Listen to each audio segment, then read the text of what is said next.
I was going to ask you that I assume that these tricks that involve sleight of hand, one shouldn't do them until you've practiced it, because then you just yeah. It's important. I teach magic, and I used to teach magic, and I teach it. The most important thing that magicians will tell you is use a mirror.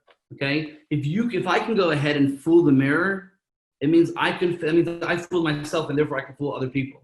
If you can't fool yourself in the mirror, you can't fool anybody. So make sure if you're doing something, always do that same trick in the mirror. See if you fooled yourself first. If you fooled yourself, you say, okay, I got the trick, I've worked on it. The important thing about magic is work. Showing the trick before it's ready, not worth it.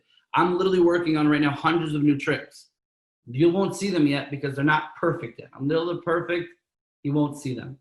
These are the easy tricks, these are the fun ones. Let me see if I have another one or two for you tonight. I'd love to show you guys a couple more. I'll show you another one of my betches. One of my betches on one of my favorite ones. And I think this will be one of my last ones. I'll do a card trick or two. Is that good? Yeah, card magic. I'll do some card trick. But this one, another one of my favorite betches. I bet people usually, one of my favorite ones, is I have 3 cups here. I have a piece of paper over here. Okay? I'll move this piece of paper away. All you need to do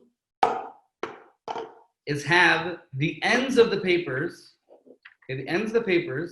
rest on these cups, and you have to get this cup to lay on here. Got it? Okay. The cups cannot be sitting on each other. Can't be turned over like this. It has to be sitting with no part of the cup over another part of the cup. That understood or not? Okay, yeah. And you have to make sure that the cup sits directly on the piece of paper. Usually what people do, well, that actually somehow works. Inadvertently, you're a magician even when you don't want to be. You see that? That actually works. Look at this. Look how close that is. That thing over there is not holding much. That actually is pretty awesome. That actually happened. By the way, I'm so happy this was recorded because I could have done this 1,000 times and that would never have happened. We caught it here on camera. Exclusive for Hakshiva. You guys won. I'm saying most people don't get that. I'm actually going to show you how it's done. There's people that try this for a few times. They'll fall. The paper falls through. It's pretty simple how this is done. If you've ever really been hot before, I know that those of you living in Ramat Beit Shemesh have never been hot before. It's mildly cool throughout the summer.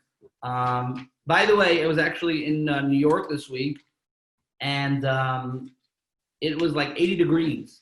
But because it's New York and because there's a humidity, it felt like it was 1,000 degrees.